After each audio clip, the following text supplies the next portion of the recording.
Hi everyone, my name is Gabe Danby, and for my pitch proposal, I'll be covering the potentials of groundwater and aquifer utilization. Before we talk about groundwater and aquifers, let's set up some context.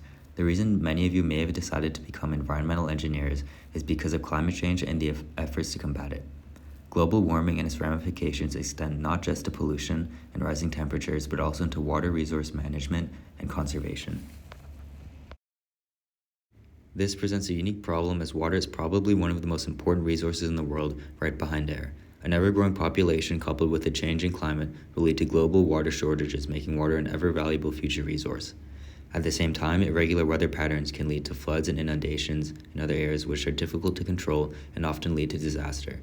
With all this in mind, it becomes easy to see how water will play a role in future geopolitical trade and potentially even conflicts. As water becomes harder and harder to collect, it becomes evident that environmental engineers will be forced to look at other solutions to source water. One of those solutions stems from the branch of hydrogeology. Hydrogeology is the study of geology that deals with the distribution and movement of groundwater in soil and rocks, particularly with groundwater and aquifers, which I will explain more of in the following slides. The field is closely related to environmental engineering, as both deal with water management and conservation with respect to natural water reserves. I hope to gain greater insight into hydrogeology in this project, as well as its applications in engineering.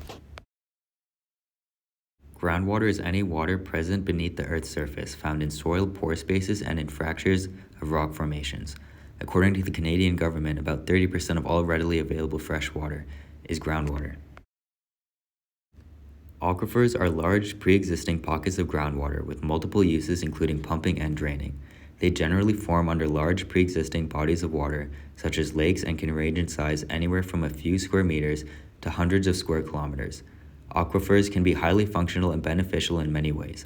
I'll go through 2 examples of aquifer use that I'll be researching over the course of this project.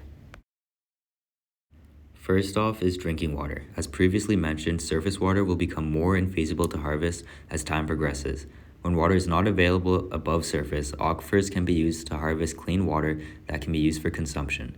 Developing countries that currently do not have suitable infrastructure set up to harvest drinking water from the surface can benefit heavily from aquifers, which can sometimes be easier and safer to harvest from.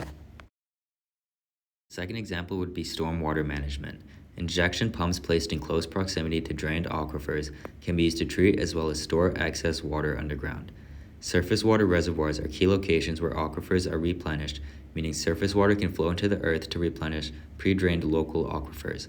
However, local aquifer injection pumps are generally too inefficient to pump stormwater into aquifers fast enough to prevent overflooding on a scale large enough to keep up with extreme floods and hurricanes, which are becoming more and more common.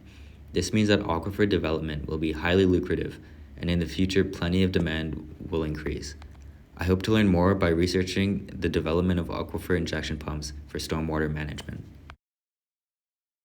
My main research objectives with this project are to further my understandings on groundwater and aquifers, gain insight into how they'll be utilized with respect to water resource management, and how they'll be used in the future when water resources become more difficult to source. Aquifers are a resource that need to be looked into heavily in order to satisfy many of the problems humanity will face in the future. I'll finish off with a quote from Austrian philosopher Ludwig Wittgenstein. He said, "The problems are solved not by giving new information, but by arranging what we have known since long." This is perfectly fitting when discussing the use of a resource like aquifers, since they've existed for thousands of years and we're only just now seeing the true potential for them. Thank you.